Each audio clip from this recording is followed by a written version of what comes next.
सर्वांचे स्वागत। आज आपण हायड्रॉलिक प्रेस मशीन कसे चालवायचे ते शिकणार आहोत। या प्रक्रियेमध्ये हायड्रॉलिक दाब वापरून धातूच्या शीटला अचूक आकार देणे समाविष्ट आहे। तुम्ही बघू शकता, बॉक्समध्ये 3 बटणे जोडलेली आहेत।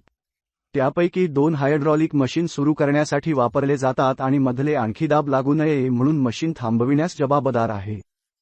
येथे आपण नियंत्रण पॅनल पाहू शकता। त्याला डिजिटल स्क्रीन जोडलेली आहे। कंट्रोल पॅनलचा वापर दबावाचे नियमन करण्यासाठी आणि सायकल गती सारख्या इतर पॅरामीटर्समध्ये बदल करण्यासाठी केला जातो।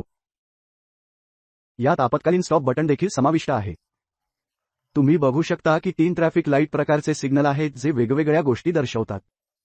रेड म्हणजे मशीन सध्या कार्यरत आहे आणि कोणालाही त्याच्या जवळ जाण्याची परवानगी नाही। पिवळा म्हणजे थांबणे किंवा थांबणे। हिरव्या रंगाचा अर्थ आहे की मशीन कोणत्याही प्रकारचे कार्य करत नाही आणि त्याच्या जवळ जाणे आणि धातूचे शीट लोड करणे सुरक्षित आहे। कोणतेही सेटअप सुरू करण्यापूर्वी मशीन बंद असल्याचे नेहमी सुनिश्चित करा। आम्ही मेटल शीट वापरत आहोत ज्याचा आकार बोनेटमध्ये असेल।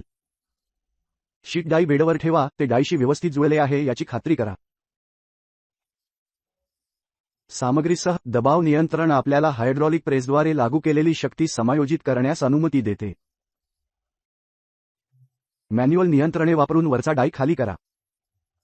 हायड्रॉलिक प्रेस हळूहळू खाली येईल, मेटल शीटला आकार देण्यासाठी दबाव लागू करेल।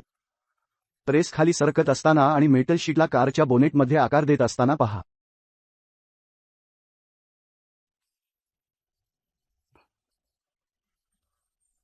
प्रेसिंग सायकल पूर्ण झाल्यावर प्रेस आपोआप मागे जाईल। मशीन बंद करा आणि वरचा डाई वाढवा। डाय बेडमधून आकाराचे बोनेट काळजीपूर्वक काढून टाका। दोन्ही हात वापरा आणि कोणत्याही तीक्ष्ण कडा लक्षात ठेवा। मशीन बंद असल्याची खात्री करा आणि वरचा डाय पूर्णपणे मागे घेतला गेला आहे। हे तुम्हाला